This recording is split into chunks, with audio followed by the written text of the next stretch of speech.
அன்பிற்கினிய உள்ளங்களே, நான் வர்ம ஆசான் மருத்துவர் வே கணபதி பேசுகிறேன். இன்றைக்கி நம்ம பார்க்க போகிறது வாலச்சந்திர அடங்கல் அல்லது பூர்ணச்சந்திர அடங்கல் அப்படிங்கிற ஒரு அடங்கல். இது நெற்றி அடங்கல், நெற்றி பொட்டு அடங்கல். வழக்கில் சில கிராம வைத்தியர்கள் சுவாதி அடங்கல், முன் சுவாதி அடங்கல் கூட சொல்லுவாங்க. பட் எதுவாக இருந்தாலும் நம்ம தெரிஞ்சுக்க வேண்டியது பூர்ணச்சந்திர அடங்கல் அல்லது வாலச்சந்திர அடங்கல்ங்கிறது நம்ம தெரிஞ்சுக்க வேண்டியது.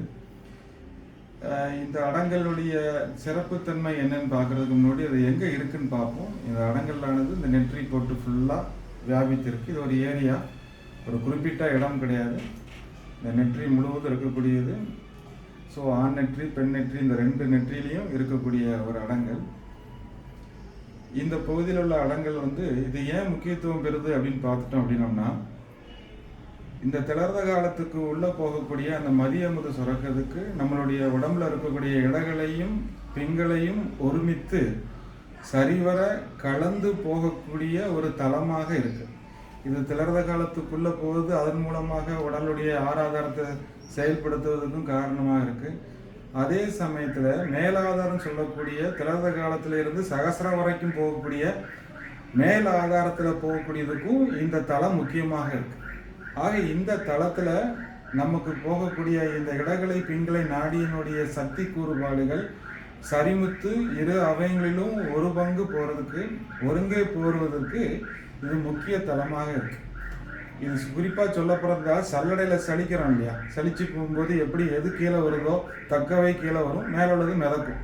அதே மாதிரி தான் இந்த வாலச்சந்திர அடங்கல் அல்லது பூர்ணச்சந்திர அடங்கல்ங்கிறது அந்த குறிப்பிட்ட காலகட்டத்தில் நம்ம அதை தூண்டப்படும் பொழுது அது நம்மளுடைய உடம்பினுடைய திளர்ந்த காலத்தில் இருந்து மேலாதார சகசிர சக்கரத்திற்கும் திளர்ந்த காலத்தில் இருந்து ஆறாயிரத்தினுடைய கீழ்ப்பக்கத்திற்கும் ஒரு காரணமாக அமையும்.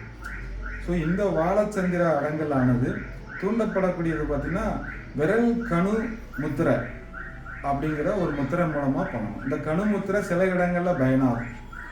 இந்த கணு முத்திரைங்கிறது விரல் தான் இருக்குது. இந்த கணு முத்திரை இதுதான் கணு முத்திரை. இதை வச்சு அழுத்தப்படணும். நெற்றி பொட்டு மேலிருந்து இருக்கும், இந்த கணுவானது மேலிருந்து இருக்கும். இது ரெண்டும் ரொம்ப அழுத்தம் இருக்கக்கூடாது, அதே சமயத்தில் அழுந்தாமலே இருக்கக்கூடாது. அப்படி வளரணும். இது வள இடமாக இடதுகளை வழக்களை இந்த ரெண்டு களையும் தொட்டு நம்ம பண்ணணும். ஸோ இது புருவத்தினுடைய அந்திம பகுதியில் இருந்து இந்த புருவத்தினுடைய அந்திம பகுதி வரைக்கும் இந்த தூண்டக்கூடிய இந்த முறை இருக்குது. இது நம்ம ஆன்மீக வாழ்க்கைக்கு மட்டுமல்ல, இதை சில பேர் விபூதி பூசின்னு சொல்லி ஒரு குறிப்பிட்ட இது மாதிரி பேசுவாங்க. பட் அதுக்குள்ள ஒரு விஞ்ஞானம் இருக்குங்கிறது நம்ம தெரிஞ்சுக்கிடணும். அதே சமயத்தில் அந்த தடவல் முறையானது எல்லா உயிர்களுக்கும் எல்லாருக்கும் பொருந்தக்கூடியது. இதன் மூலமாக என்னதுன்னு கேட்டோம்னா, உடலானது அமைதி பெறுவதற்கு, மனம் அமைதி பெறுவதற்கு, நம்முடைய நினைவு சக்திகள் எல்லாமே ஒழுங்குபடுத்துவதற்கு, திரும்ப நம்ம கிடைப்பதற்கு, பல மறதி பிணைகள் இருந்தாலும் வேறு இருப்பதற்கு, மனவியல் பிரச்சனைகள் இருந்தாலும் சரி செய்வதற்கு, இறை அம்சத்தையும் குரு அம்சத்தையும் உணர்வதற்கு, அதை உடம்புக்குள்ளே கொண்டு போவதற்கு, அதை மேம்படுத்துவதற்கு, இப்படி பல நிலைகளில் பயன்படக்கூடிய ஒரு முக்கியமான அடங்கல் தான் இந்த பூரணச்சந்திர அடங்கல் அல்லது வாலச்சந்திர அடங்கல். இது பேர்லேயே இதனுடைய தன்மை இருக்குங்கிறத பாருங்கள். ஸோ நெற்றி போட்டு பூமியில் பட்டு தொட்டு எழுப்பக்கூடிய அந்த சின்ன குறுந்தட்டு முறையும் இதுக்கு அதை தூண்டி எழுப்பதுக்கு பயனாகும். அதனால தான் நம்முடைய தோப்புக்காரன்னு சொல்லக்கூடிய அந்த நிகழ்வில் நெற்றி பொட்டினுடைய முன்பகுதியில் நெற்றி பொட்டில் தொட்டு போட்டுறோம், அதை குட்டி எழுப்புறோம். ஸோ இதுக்கு குறுந்தட்டுன்னு பேர். அந்த குறுந்தட்டு முறையும் இதுக்கு பொருந்தும். ஸோ எதுவாக இருந்தாலும் இந்த நம்மளுடைய புருவத்தினுடைய அந்திம காலம் தொட்டு இந்த காலம் தொட்டு ஒரு சில வினாடிகள் நம்ம தன்னை மறந்து அதனுடைய முழு முக்கியத்துவத்தை உணர்ந்து நிதானமாக விரல் கணு முத்திரை மூலமாக தூண்டப்படும் பொழுதோ, அல்லது அதே விரல் கணுவை முன்மடக்கு மூலமாக தலையில் குட்டப்படும் பொழுதோ, குறுந்தட்டு பண்ணப்படும் பொழுதோ, இந்த வாலச்சந்திர அடங்கலானது நமக்கு உள்ளார்ந்த சக்தியை தருதுங்கிறத மறந்துடக்கூடாது. ஸோ இது ஆண்களுக்கும் பெண்களுக்கும் ரெண்டு பேருக்கும் பொருந்தும். ஸோ நம்ம எல்லா மதங்களும் இந்த நெற்றி பகுதிக்கு முக்கியத்துவம் தருது. அதே மாதிரி எல்லா மருத்துவ முறைகளும் ஏற்றுக்கிறது. இன்னைக்கு வந்து ஃபோர் பிரெயின் சொல்லக்கூடிய நவீன மருத்துவத்தில் ஃபோர் பிரெயின் எந்த அளவுக்கு முக்கியம், நம்முடைய மனசக்திகளுக்கும் செயல்திறனுக்கும் புத்தி கூர்மைக்கும் ஞாபக சக்திக்கும் முக்கியத்துவங்கிறது நவீன மருத்துவம் இப்போ உணர்த்துது. ஆனால் அந்த காலத்திலே இருக்குது. அதனால தான் மூளையினுடைய முன்பகுதிகளை நம்ம இதில் வந்து அகோர மூளை, நம்முடைய முன்பக்கம் வாம தேவ அகோர சகோரஞ்சல மூளைகளை பிரிச்சிருக்கிறாங்க. ஸோ இந்த வாம தேவ மூளைக்கும் இது முக்கியம், தேவ மூளை பகுதியும் செயல்படுத்துவதற்கு முக்கியம், அகோர மூளையும் தூண்டுவதற்கு முக்கியங்கிறத மறந்துடக்கூடாது.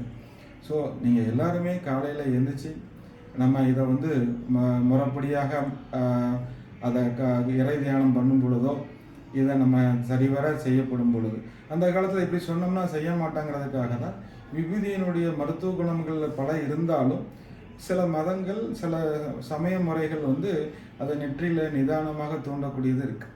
அதனால் பூசும் முறைக்கு ஒரு வர்ம மருத்துவம் முக்கியத்துவம் இருக்குது, அதனுடைய செய்முறைக்கு ஒரு மருத்துவம் இருக்குங்கிறத இந்த இடத்துல நம்ம புரிஞ்சிக்க வேண்டியது. ஸோ நீங்கள் எல்லாருமே இந்த தினசரி இந்த இதை தூண்டுங்க. நம்மளுடைய மனவியல் பிரச்சனைகளுக்கும் நம்மளுடைய ஆன்மீக வழிமுறைகளுக்கும் நம்மளுடைய அதன் தொடர்ந்து வரக்கூடிய பல்வேறு நோய்களுக்கும் இதுக்கு ஒரு முற்றுப்புள்ளி வைக்கிறதுக்கு எளிமையான முறை கண்டிப்பாக மேற்கொள்ளலாம். தயவு செய்து நெற்றியானது மேல் நோக்கி இருந்து சந்திரனை நோக்கி இருந்து அல்லது பூமியை நோக்கி இருக்கணும், ஒன்று விண் நோக்கி இருக்கணும் அல்லது மண் நோக்கி இருக்கணும்.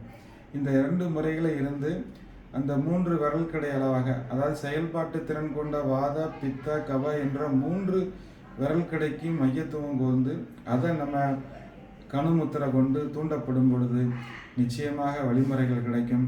அன்பு நெஞ்சங்களே, இதை தயவு செய்து நீங்கள் எல்லோரும் கடைபிடிங்க, நிச்சயமாக நல்ல நிலை கிடைக்கும். நன்றி, வணக்கம். வர்மா ஆசான் மருத்துவர் வே. கணபதி.